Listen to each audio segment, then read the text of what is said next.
믿음이 무엇인가라는 것으로 우리가 라고 이제 고민하고 또 그 믿음에 대해서 생각해 볼 때가 간혹 있습니다. 그리고 그 믿음에 대해서 생각하고 고백할 때에 우리가 정말 참된 믿음이 무엇인지에 대한 부분을 우리가 이제 여러 가지 측면으로 배우게 되고 또 그 고민 속에서 나는 이렇게 믿는다라고 이제 고백을 하게 됩니다. 그래서 실제로 기독교의 역사 속에서 보면 그 믿음의 고백을 공식적으로 문서화해서 그 고백을 하는 경우가 많습니다. 그 대표적으로 이제 우리가 잘 알고 있는 그 믿음의 고백이 사도신경입니다. 그 사도신경은 이제 초대교회의 그 사도들의 고백이다라고 이제 전통적으로 우리가 알고, 또 그로 인해서 우리가 예배 때마다 또 대부분의 교회들이 그 예배 때마다 사도신경을 고백하고 있습니다. 물론 그것 외에도 이제 각 어떤 이제 시기마다 어떤 회의가 있고, 그 기독교 전체의 어떤 회의가 있고, 또 어떤 사건들이 있으면 그 모여서 또한 그것을 함께 토론하고 논의하며 연구하면서 우리의 믿음의 고백이 무엇인지를 이제 공표하고 또 함께 이제 나누기도 합니다. 그래서 실제로 이제 종교개혁 이후에 많은 개혁교회들 속에서 그런 신앙 고백들이 예배 때 고백되어지기도 했었습니다. 그러니까 우리가 또 한편으로 잘 알고 있는 웨스트민스터 신앙 고백이라든가 또 하이델베르크 신앙 고백이라든가 도르트 신앙 고백이나 여러 가지 그런 신앙 고백들이 그래서 있습니다. 왜 그런 신앙 고백을 하는가라는 것은 결국 우리의 믿는 바가 무엇인지를 그 안에서 이제 분명하게 선언하고 또 그것으로 말미암아 우리의 삶을, 신앙의 삶을, 성도의 삶을 살아가기 위해서입니다. 그리고 그렇게 하는 믿음을 확인하는, 우리의 믿음이 무엇인지를 고민하고 확인해야 되는 이유가 무엇이냐면 기독교 역사 속에서 그것이 하나님의 진리다라고 우리가 믿고 그 안에서 그 진리로 말미암아 우리가 구원을 또한 누리게 되는데, 당연히 이제 그럼 진리가 있으면 진리를 모방한 가짜들이 또 있게 마련이죠. 그리고 여러 이단들이 또는 여러 사이비들이 기독교적인 모습으로 드러날 때가 많습니다.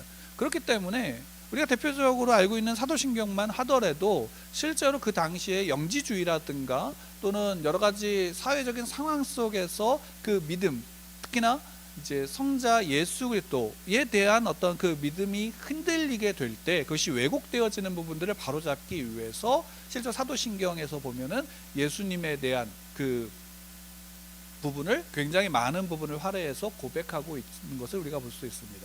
이렇듯 진짜 믿음이 무엇인가 라는 부분은 실제로 우리가 성경에서 믿음은 이거야 라고 우리가 배우게 되고 고백하게 되지만 그것이 우리의 또한 실제적인 삶 속에서는 여러 가지 문제들과 상황 속에서 부딪힐 때는 그것이 흔들리거나 또는 이게 진짠가 라는 생각이 흔들리게 될 때도 참 많습니다. 실제로 최근에 우리가 보게 되어지면 이제 코로나 팬데믹 상황으로 인해서 교회 안에서, 그러니까 기독교 교회 안에서 많은 어떤 논의들이 있었습니다. 왜냐하면 팬데믹 상황을 겪어보지 않았던 시대 속에서 살다가 그 상황 속에 겪게 되니까 실제로 그 안에서 가장 이제 많이 부딪혔던 것이 예배를 어떻게 드리는가라는 부분이었고, 어떤 이들은 그 예배를 드리지 못하게 되어지는 부분이 이제 교회에 대한 신앙의 핍박이다라고 얘기하기도 했고, 또는 어떤 이들은 그 안에서 그거 아니다 라고 이야기하는 어떤 논쟁들이 있기도 했습니다. 그러나 점점 시간이 좀 지나면서 좀 장기화되면서부터는 어떤 논의가 그 안에서 나타나게 되어졌냐면 이제 신앙의 본질, 또 예배의 본질이 무엇인가에 대한 어떤 논의와 고민들이 그 안에서 있게 되어졌고, 실제로 그 고민들 속에서 우리가 그동안 예배를 너무나도 쉽게 생각했구나, 소홀히 경홀히 여겼구나 라는 사실들을 깨닫게 되어지고 고백하는 이들 또한 굉장히 많았습니다. 이게 이제 그 상황 속에서 참된 믿음의 그 발현, 믿음의 어떤 증거는 결국 우리의 예배 속에서 드러나게 되어지는데, 그 예배를 통해서 우리가 드린 예배의 참된 예배가 무엇인지가 깊이 생각하지 않았던 우리의 모습 속에서 그것을 생각하고 고민하는 자리로 나온 겁니다. 이렇듯 환경들을 통해서 우리는 우리 그 시대를 살아가는 성도들에게 있어서는 참된 믿음이 무엇인지에 대한 것들을 고민하고 또 고백하게 되고, 또 그런 말미암아 다시금 그 안에서 참된 믿음을 찾아가게 되고, 그런 모습들이 우리 안에 있는 겁니다. 그럼 그런 질문들은 왜 끊임없이 반복될까? 사도신경 하나면 그냥 우리는 이렇게 믿어 라고 말할 수 있고, 또 그것을 고백하면 끝나면 되는데, 그건 왜 그런 상황에서 그 믿음을 믿음에 대해서 고민하고 또 찾아야 되는가 라는 부분들은 실제로 오늘날에만 있는 것이 아니라 초기 기독교 안에서도 있었습니다. 사도 베드로가 쓴 이 첫 번째 편지를 통해서 우리가 계속해서 이제 1장 1절부터 우리가 봐왔지만, 그때 그 고민들 속에서 가장 큰 고민은 뭐냐면, 이제 사도 베드로가 성도들을 지칭하는 그 표현 속에서 나타나죠. 흩어진 나그네라고 하는 그 말 속에서 그들이 처한 상황이 분명하게 드러나게 되어지는 겁니다. 흩어진 나그네로서, 그러니까 당시에 믿음을 고백하고 믿음으로 살아가는 그리스도인들은 이제 외면을 당하고 있는 실정이었어요. 왜? 로마에서는 황제 숭배를 강요하는데 기독교인들은 황제 숭배를 거부하고 있었고, 또 황제 숭배뿐만 아니라 당시는 다신, 어떤 여러 종교들 속에서 여러 신들이 있는 것들을 인정하고, 또 그 속에서 때로는 나는 이 신을 믿지만 저 신에게 가서도 절하고 제사 드려야 되는 상황들이 있는 경우가 많았어요. 그 대표적인 황제 숭배도 마찬가지입니다. 황제 숭배가 단지 황제만 숭배해라 라는 것이 아니라 자신들이 믿는 신들이 있지만 황제도 숭배해라 라는 것이었거든요.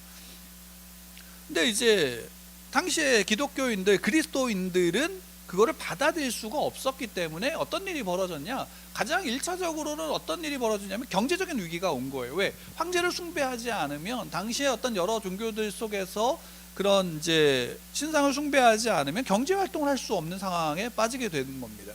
물론 그러면 황제 숭배하는 부분에 대해서 걸림돌이 있는 게 단순히 기독교인들, 그리스도인들만이었냐라고 한다면 유대인들도 마찬가지였죠. 유일신신을 가지고 있는 유대인들도 마찬가지였지만, 당시에 실제 유대인들이 어떠했는가라는 것은 분명히 제가 이 시간 말씀드리기는 좀 하지만, 적어도 그들이 이제 유대인 공동체로서 나름대로 자신들의 지위를 인정받고 있는 상황에서, 그 지위를 인정받는 상황에서 어떤 것들을 또한 이용했냐면 그리스도인들을 또한 핍박함으로 말미암아 자신들의 지위를 인정받는 부분들도 일정 부분 있었습니다. 그러니까 같은 유대인이지만 예수를 구주로 믿고 영접한 자들은 소위 말해서 유대인들 안에서 배제가 되고, 그 공동체 안에서 배제가 되니까 실제로 그리스도인들은 여러 유대인뿐만 아니라 다른 헬라인들까지도 그런 경제활동이 이런 부분에서 치명적인 제한들이 있을 수밖에 없었고, 당연히 그러니까 가난할 수밖에 없었던 상황이었습니다. 그런 상황에서 초기 이제 그리스도인들은 또한 대부분 어떤 사람들이었냐면, 힘있고 권력자들이 대부분이 아니라, 대부분은 어떤 사람들이었냐면 노예들이거나 노예에서 해방되어진 사람들, 또는 가난한 이제 자유민들이었거든요. 그리고 대다수는 또 여자들이었습니다. 그러니까 힘이 없는 자들이었죠. 그들이 있는 자리는 늘 힘이 없는 자리에서 핍박을 받아야 되는 거예요. 그러니까 우리가 지난주에 함께 나눴지만, 베드로도 그 3장 1절부터 7절까지 이렇게 보게 되어지면 아내들에게 권면하는 내용들이 대부분입니다. 왜냐하면 그때 당시에 초대교회 안에 그리스도인들의 대부분은 여성들, 또한 노예들, 약자들, 가난한 자들이었기 때문에 그들에게 대해서 너희들은 그리스도인으로 이렇게 해라 라고 해서 그들에 대한 권면이 나온 겁니다. 실제로 에베소서에서도 마찬가지고요. 그런데 그러면 그들에 대해서 권면을 할 때 당연히 그런 약자들이 그 안에서 난 이렇게 믿고 있습니다 라고 말한다고 해서 그것이 인정받을까요? 대부분 그 인정받지 못하고 핍박을 당하는 경우가 굉장히 많았다라는 겁니다. 그런 상황에서 베드로가 그 흩어진 나그네로서 성도들, 당시의 그리스도인들을 지칭함으로 그들의 상황의 처지가 어떤지를 알려주는 거죠. 그러니까 그들에게 있어서는 그 믿음 속에서 살아가는 그 자체 안에서 가장 중요한 문제는 뭐냐면 생존이었던 거예요. 생존 자체가 굉장히 힘들었던 상황이고, 근데 그 생존 자체가 힘들었던 그들에게 대해서 사도 베드로는 뭘 요청하냐? 야, 너희들 그 속에서 믿음으로 살아야 돼 라는 거죠. 너희들 구원받았기 때문에 고난받고 있는 거야. 그리고 그 고난을 어떻게 하냐? 인내로서 감당해야 된다라고, 그 믿음을 외면하고 저버리는 게 아니라 믿음을 지키는 그 인내로서 그 자리에서 서야 된다라고 이제 가르쳐주고 있는 것입니다. 그런 상황에서 우리는 이제 한 가지 초대교회에 대해서 좀 이제 잘못 생각하고 있는 부분의 영역이 한 가지 있다면 이겁니다. 그거는 뭐냐면, 초대교회 때 이제 우리가 보통 사도행전을 통해서 초대교회로 돌아가자라는 구호를 많이 외치지만, 그 초대교회 때에 많은 그리스도인들이, 그리고 1세기부터 3세기까지의 그 많은 그리스도인들이 소위 말한다면 복음을 전하기 위해서 어떻게 했을 것 같습니까? 복음을 전하기 위해서 어떻게 했을까요? 나가서 소위 말하면 오늘날처럼 띠를 두르고 예수를 믿읍시다 라고 외쳤을까요? 아니면 이제 소위 말하는 만나는 사람들마다 예수 믿으십시오, 예수 믿으십시오 라고 일을 하면서 그렇게 계속 이야기했을까요?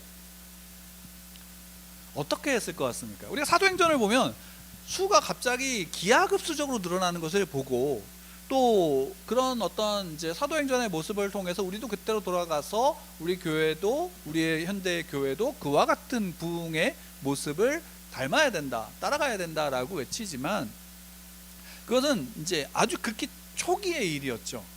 그것이 그 복음이 증거돼서 확장되어지면서 실제로 스데반 집사의 죽음 이후에 이제 소위 말하면 기독교의 이제 복음의 흐름은 유대 중심이 아니라 이제 열방으로 흩어져 나가는, 헬라 문화권 전체로 이제 흩어져 나가게 되어지는 기회가 됐지만, 그때 초기에도 사도 바울의 그런 이제 그 전도 여행을 통해서 복음이 계속적으로 확장이 되어지고 교회들이 세워져 나가는 모습들이 거기에서 비춰지지만, 불과 그것은 이제 한 30년 정도, 그러니까 예수님이 돌아가시고 나서 한 30년 정도에 어감받게 되지 않습니다. 그러니까 그 이후에는 뭐냐면 오히려, 그러니까 네로 황제, 특별히 이제 네로 황제 이후부터는 어떻게 하냐면 기독교에 대한, 그리스도인들에 대한 박해가 굉장히 심화되어지는 것들이 실제 역사적으로 나오게 되어집니다. 그러니까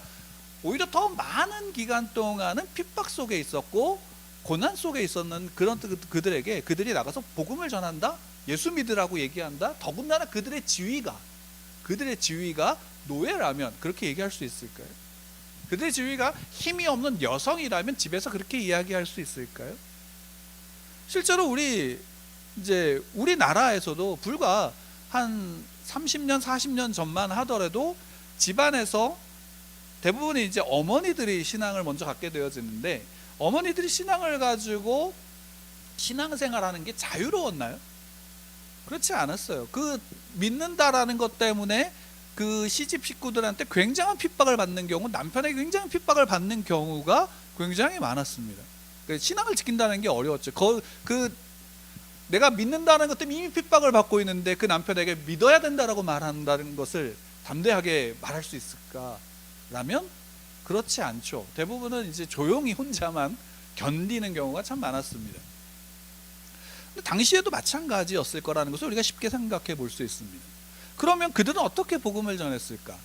왜 그러면 초대 그 교회의 모습 속에서, 특히나 결국에는 콘스탄틴 황제로 말미암아 그 교회가 공인받게 되어지는 그 순간까지 교회는 계속 유지가 될 수 있었을까? 왜 사람들은 또한 기독교인들, 그리스도인들을 왜 칭찬했을까? 그 사이에서도 이유는 뭘까라고 할 때, 그 시대를 연구했던 이제 학자들은 이렇게 이야기합니다. 제가 이제 저희 같이 공부했던, 지금은 이제 박사학위를 받고 이제 그 교수의 역할들을 감당하고 있는 분의 이제 강의를 잠깐 들었는데, 거기에서 이제 그런 얘기를 했습니다. 초대교회 때의 그 부흥의, 초대교회의 그 성도들의 교회의 어떤 본질, 신앙의 본질 속에서 그 부흥의 역사는 무엇인가 라고 했을 때 인내라고 이야기를 했던 겁니다. 그 인내로 말미암아 그 신앙이 지켜지고 그 신앙의 본질이 지켜짐으로 말미암아 오히려 초기에 핍박받고 고난받았던 그리스도인들은 어떡하냐? 그 복음이 바로 그 인내로서 증명되어졌고 드러났다라는 것을 이제 연구한 이야기를 들었습니다. 그렇죠. 그러니까 당시에는 믿음을 지키는 것이, 내 믿음이 증명되어지는 것이 무엇이었냐면 인내입니다. 그리고 그 인내는 무엇이냐면, 사도 베드로가 지금도 이제 오늘 본문에서 마지막 이제 8절에서 이야기합니다. 마지막으로 말하노니 너희가 다 마음을 같이하여 동정하며 형제를 사랑하며 불쌍히 여기며 겸손하며 악을 악으로 욕을 욕으로 갚지 말고라고 이야기를 하죠. 그러니까 우리가 함께 지난주에 봤던 3장 1절부터 7절에서 아내들에게도 남편에게 순종하라라는 것. 그러니까 그들의 지위 속에서 너희들을 핍박하는 이들, 너희들을 핍박하는 그 노예들에게, 주인들을 향해서 믿음 있는 너희들은 그 주인들에게 순종하고 그들을 위해서 너희들의 직분을 잘 감당해. 남편을 사랑하고 존중해줘. 그들이 비록 너희들을 핍박할지라도 그 지위 속에서 너희들 그리스도인답게 이렇게 해야 돼 라는 부분을 이야기했는데, 오늘 본문은 그것에서 더 나가는 게 뭐냐면 오히려 이제 9절 말씀에서 이렇게 이야기를 하고 있는 거예요. 함께 우리 9절 말씀 함께 읽을까요? 같이 시작. 악을 악으로 욕을 욕으로 갚지 말고 도리어 복을 빌라. 이를 위하여 너희가 부르심을 받았으니 이는 복을 이어받게 하려 하심이라. 그러니까 지금 베드로는 성도들, 그리스도인들을 하나님이 부르신 그 부르심의 목적이 무엇인가 라고 했을 때 뭐라고 얘기하냐면 복을 빌라. 그들이 복을 이어받게 하려는 것이 너희들을 부르신 목적이다 라고 이야기를 하는 거죠. 다르게 이야기하면 이겁니다. 그리스도인들이 이 시대에, 그러니까 다르게 얘기하면 내가 그리스도인으로 지금 여기에 있는 것은 나로 말미암아 비록 나를 욕하는 자들이 있다 할지라도, 비록 나에게 해코지하는 자들이 있다 할지라도 그들에게 대해서 어떻게 하라? 욕하지 말고 그들에게 악을 행하지 말고 뭘 하라는 거예요? 복을 빌라라는 거죠. 복을 빌라라는 겁니다. 이게 여러분들 생각해 보세요. 그러면 복을 빌라 쉬울까요? 노예로서 핍박받고 있고, 노예로서 내가 예수를 믿는다는 것 때문에 핍박받고 있는데 그 핍박하는 자들을 향해서 복을 빈다. 그러니까 실제로 사데반이 순교를 당할 때 예수님과 똑같은 기도를 했죠. 어떤 기도입니까? 주여 저들을 용서하여 주십시오. 저들은 자기들이 하는 것이 무슨 짓인지 모릅니다 라는 고백을 했죠. 그리고 실제로 초대 그 박해 기간 동안에 많은 그리스도인들이 순교를 당했는데 그 순교를 당하는 그리스도인들의 모습이 다 어떻게 기록되어져 있냐면 대부분은 굉장히 온화하게 밝게 죽어가는 모습들로 기록되어지는 것들을 우리가 역사적인 문서로도 이렇게 보게 되어지는 경우가 종종 있습니다. 그건 뭐냐면 그들이 그 시대의 믿음을 가지고 그 믿음으로 말미암아 복음을 증거하는 가장 그 복음 증거의 핵심은 무엇이었냐면 그들의 상황과 처지 속에서 믿음을 지키는 인내가 그들의 믿음의 증거로서 드러났다라는 사실인 거죠. 믿음의 증거가. 그러니까 달리 얘기하면 이겁니다. 그들이 믿는 자의 선함과 믿는 자의 증거의 그 신실함과 그 진정성이 인내로서 어떻게 되면 지속적으로 그들 옆에 있는 애들에게 복으로서 증거되어졌다라는 사실인 겁니다. 그러니까 우리가 그리스도인들을 하나님이 나를 부르셨어 라고 고백할 때 그 부르심의 고백은 단순하게 나를 불렀어, 내가 구원받았어로서 끝나는 게 아니라 그 존재가 결국에는 무엇과 이어져야 되냐면 나로 말미암은 복이 그들에게 이어져야 되는 거예요. 특히나 어떤 이들에게? 나에게 악을 행하는 이들에게, 나를 욕하는 이들에게. 그러니까 나에게 잘해주는 자들을 축복하는 거는 어떻게 본다면 쉬울 수 있죠. 그러니까 내가 부모가 자녀에게 복을 주는 거는 참 쉬워요. 복을 빌어주는 거는. 그렇죠? 왜? 실제로 부모는 자녀를 굉장히 사랑하기 때문에 그가 어떤 행동을 하든지 그 자녀를 향한 사랑과 그 복이 끊어지지가 않죠. 반대로 자녀들이 부모를 향해서 복을 빌 때는 어떨까요?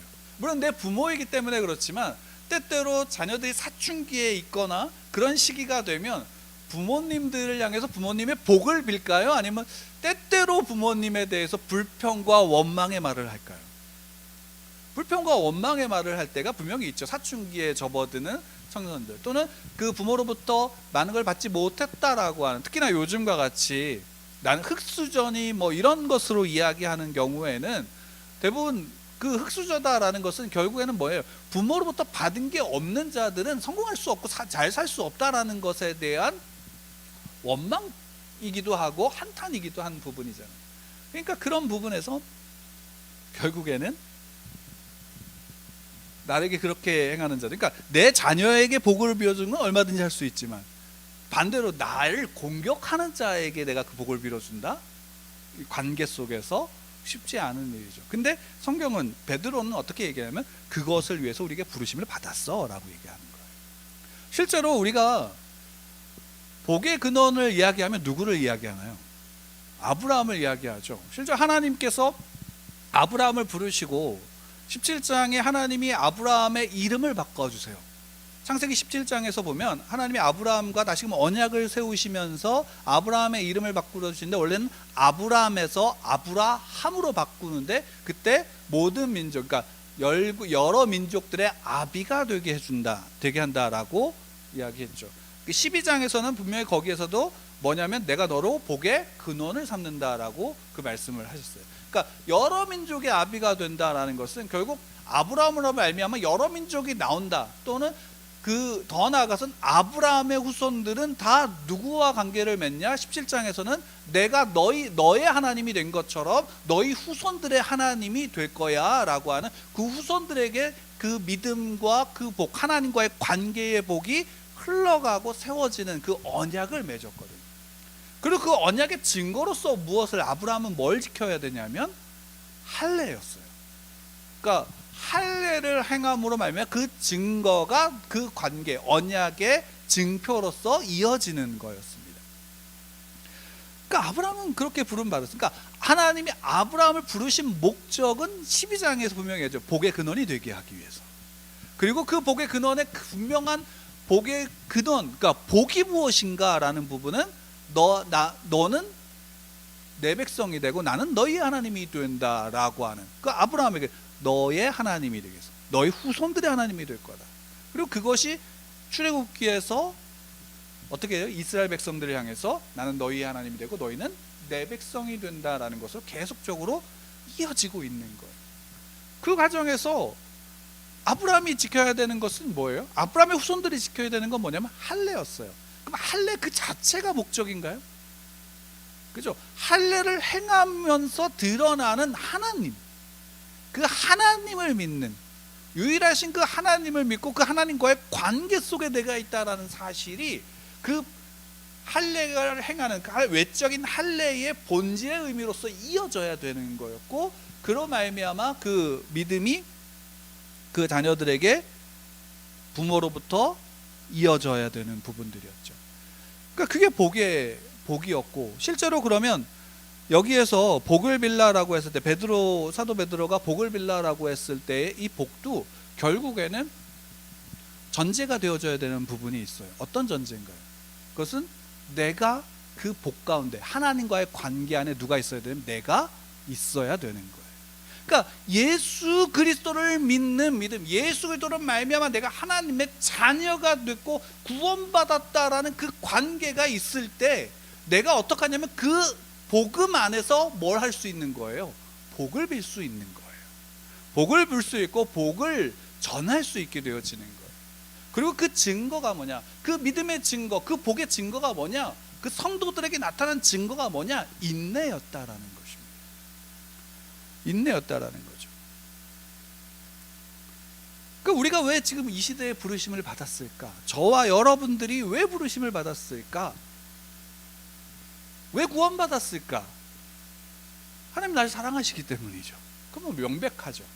그 하나님이 나를 사랑하시기 때문이기 때문에, 그러면 그런 말미암아 그것으로 끝나는 게 아니라, 그럼 차라리 그냥 에녹을 부르셨던 것처럼 그냥 에녹이죠. 에녹처럼 그냥 올라가면 되죠. 엘리야처럼 그냥 데리고 올라가시면 되는데 우리를 이 땅에 살게 하신 거예요. 그러니까 아브라함처럼 살게 하신 거예요. 그럼 삶 속에서 뭐가 되냐면 복의 근원이 되어져야 되는 거죠. 복을 빌어주는 자가 되어져야 되는 거죠. 그러면 그 복을 받을 자들은 어떻게 되는? 그 복을 받고 나와 같은 구원의 은혜를 누리게 되어집니다. 받지 못하는 자는, 받을 수 없는 자들은 내가 전한 복은 다시금 그 전하는 자에게 돌아오게 된다라고 예수님이 말씀하셨죠. 우리가 이런 그리스도인이 가지고 있는 가장 큰 능력이 이것이다라고 할 때 여기서 우리가 한 가지 더 생각해 봐야 되는 것은 이겁니다. 그러면 복을 전하는 자는 강한 자여야 되나요? 아니면 약한 자여야 되나요? 복을 전하는 자. 내가 무엇인가를 복을 주거나 내가 어떤 좋은 것들을 누군가에게 주려면 세상적인 관점으로서는 내가 소위 말한다면 그것을 받는 사람보다 더 커야 되죠. 부자여야 되고 강해야 되는 것입니다. 그래야지 은혜를 베풀 수 있는 것이기 때문이죠. 이게 세상의 관점입니다. 근데 성경은 우리에게 재미있는 것을 알려주는 거예요. 우리 지난주에도 봤지만 약한 자에게 그렇게 하라는 거예요. 노예들에게 그렇게 하라는 거예요. 노예들에게 주인을 복주라는 거예요. 아내들에게, 연약한 여자들에게 힘이 있고 경제력이 있는 강한 남편들에게 그렇게 복을 빌어주라는 거예요. 그리고 그런 모습이 우리가 세상적인 관점에서 볼 때는 이해가 되지 않는 모습이기도 한 거예요. 그러니까 헬라인들의 관점에서 볼 때는 복음은 미련한 것이 되어지는 수밖에 없는 것이 여기에요. 죄송합니다. 좀 속된 표현하면 쥐뿔도 없는 게 복을 빈대 라는 거예요. 근데 그 복을 비는 것도 결국 어떤 식으로 나타나냐면 자기를 희생하면서 드러내는 거예요. 희생하면서 생명을 주고 생명을 살리는 일을 행하는 거죠. 그러니까 누가 손해보는 거면 생명을 주는 자가 손해보는 것이잖아요. 그러니까 그런 희생과 그런 섬김으로써 하는 모습을 헬라인들에게서 미련한 것이 되는 거예요. 근데 재미있는 사실이 있어요. 유대인들에게는 거치는 것이다라고 얘기하죠. 왜요? 유대인들은 자기가 하나님의 백성인 걸 알아요. 자기가 하나님을 믿는다라고 말한단 말이에요. 그 믿음의 본질이 무엇인지 모를까요? 자기들은 그냥 혈통적인 유대인이니까 구원받았어 라고 자기들은 이야기하지만 실제로 아브라함을 통해서 구약 성경을 통해서 드러나는 그 모든 것들을 보면 그 본질은 분명하게 드러나는 부분은 뭐냐면 결국에는 자기들은 그 본질을 외면하고 잃어버렸다라는 것이 그리스도인들이 전하는 복음 속에서 예수 그리스도의 십자가와 부활의 그 증거, 그 복음 속에서 드러나기 때문에 누구에겐 거치는 거예요. 유대인들에겐 거치는 것이 되어지는 거죠. 그러니까 오히려 헬라인으로서 이방인, 무시했던 이방인들 중에서 그 중에서 노예들, 힘이 없는 연약한 자들이 그 구원을 받았다라고 해서 복음을 증거하는 그 모습들이 하나님의 구원과 하나님의 복을 누리는 그들의 모습들이 유대인들에게 있어서는 믿는다라고 말하는 이들에 있어서는 거치는 것이 되어지는 거예요. 그것이 잘 드러나는 본문이 뭐냐면 마태복음 23장에 나오는 바리새인들의 위선, 바리새인들의 외식을 향한 그 예수님의 화 있을진저 속에서 드러나죠. 바리새인들이 그들이 그 안에서 행했던 외식, 너희들은 참 외식하고 있어, 넌 화를 받을 거야 라고 했던 그 예수님의 심판의 메시지 속에서 바리새인들이 행했던 그 행함은 무엇이었냐면 율법을 지키는 거였단 말이에요.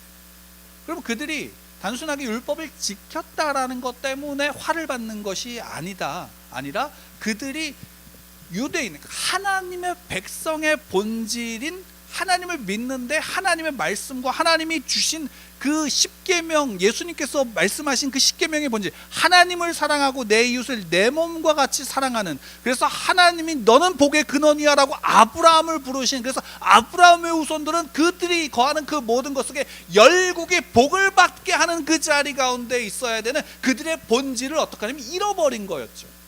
오히려 그들의 율법의 행위는 자기를 드러내는 것에밖에 그치지 않았기 때문에 예수님이 그러한 신앙 가운데 있는 그들을 향해서 말씀하신 게 뭐냐면 화 있을진저라고 해서 심판의 메시지를 전하신 거예요. 그러면 여기에서 생각해 봐야 되고, 여기에서 고민해야 되고, 여기서 우리가 스스로를 돌아봐야 되는 것이 무엇이냐면 나의 믿음은 참된 믿음 가운데 있는가라는 거예요. 초대교회 시대 속에서 그 참된 믿음은 인내로서 드러났어요. 그들의 진정성과 그들의 신실함들이 인내로서, 그 믿음을 지키는 그 인내로서 드러났단 말이에요. 오늘날 우리는 어떤가요? 오늘날 우리는 그 하나님의 가치, 하나님의 진리가, 그 복음이 내 안에서 정말 진정성 있게 그리고 신실하게 지금 현재 드러나고 있는가라는 거죠. 내가 부자이고 내가 건강하고 해서가 아니라 내가 병들었고 내가 가난하고 내가 흙수저였어도 지금 그 모습이 내게 드러나고 있는가라는 거예요. 그리고 그 안에서 내가 믿음을 지킴으로 믿음 안에서 내가 그 복을 지금 내 옆에 있는 내 이웃들에게, 또는 나를 괴롭힌다라고 할 수 있는 상사를 향해서 복을 빌고 있는가라는 거죠. 우리가 오늘날 어떻게 본다면 점점 우리가 이제 시대가 지나면서 계속 그리스도인들에게 이 시대, 그 각자 각 시대 속에서는 그리스도인들을 공격할 거예요. 그 공격은 무엇이냐면 믿는다고 핍박하거나 믿는다고 경제활동을 못하게 하거나 그런 차원이 아니에요. 오히려 우리를 향한 공격은 무엇이냐면 사단이 예수님을 그 광야에서 심판했던 모습과도 같은 거예요. 너 배고프지? 저 돌들을 떡덩이로 만들어 먹어. 높은 성에 올라가서 너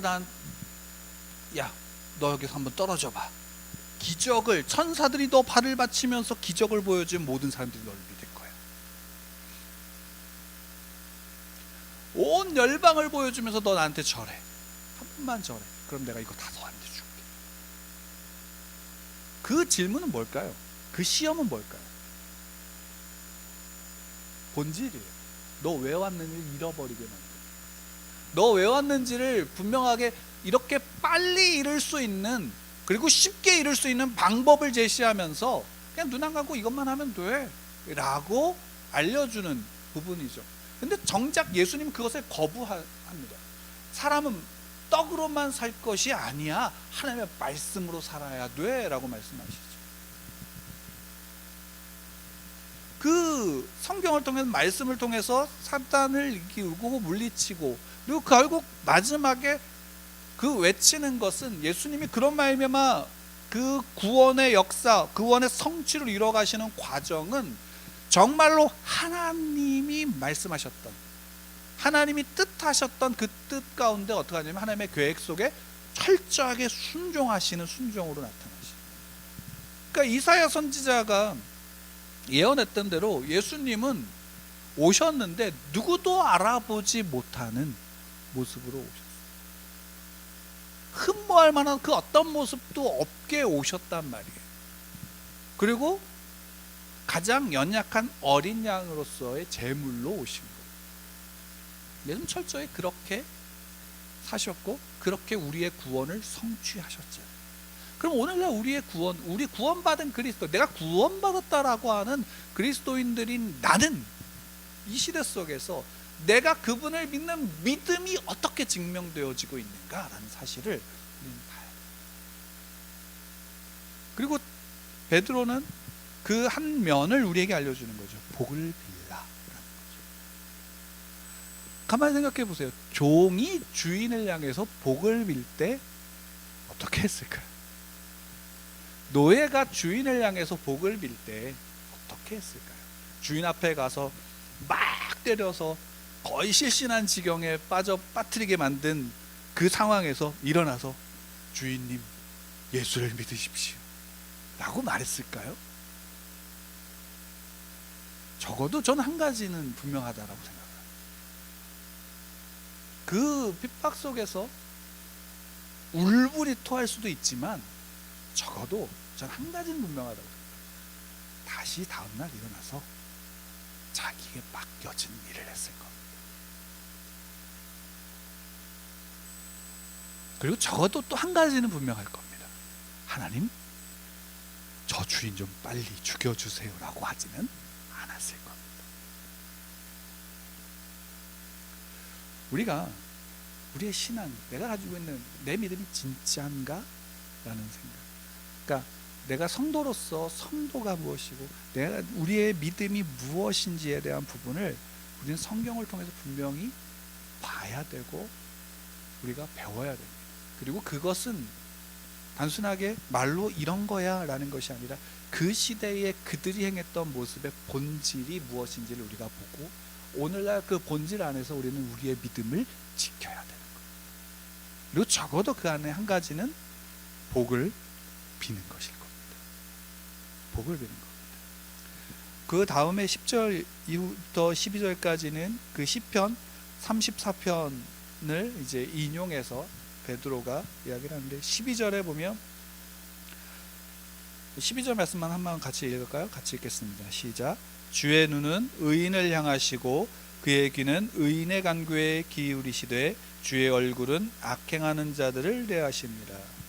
이게 참 재밌는 말씀인데 주의 눈은 의인을 향한대요. 그러면 주의 얼굴은 어디를 향하고 있는 거예요? 눈을 향하고 있으면 의인을 향하죠. 근데 귀는 뭐 어차피 옆으로 들을 수 있으니까 간구에 기울이신대요. 근데 재밌는 건 마지막이죠.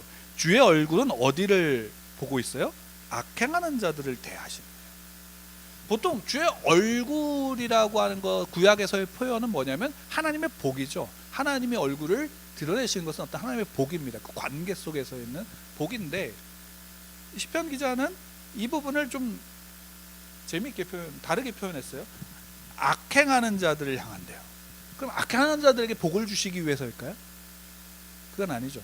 악행하는 자들을 향한 하나님의 심판, 내가 너를 보고 있다라는 거죠. 그러니까 하나님이 의인들을 보고 계세요.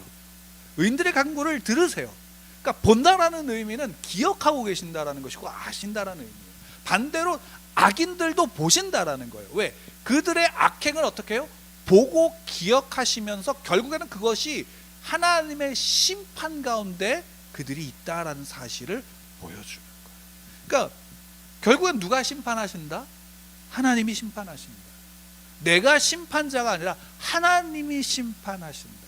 그리고 결국 하나님이 심판하시고 하나님이 복을 주신다. 근데 너희들은 이미 복을 어떡하냐? 받았다라고 사도 베드로는 이야기를 하는 거예요. 너희들 구원받았어. 베드로서 1장부터 이렇게 보면 결국 계속 반복하는 너희들 구원받았어 라는 거죠. 너희들 구원받았어. 너희들 복을 받았어. 하나님이 너를 보고 있고 하나님이 너의 간구를 들으시고 있어. 귀 기울이고 계셔. 근데 하나님은 눈은 악인들을 향해서도 보고 계셔. 너희를 핍박하는 자, 너희를 고난 가운데 있는 자, 너희들을 향해서 칼을 휘두르는 자, 하나님이 결국 심판하시는 거예요.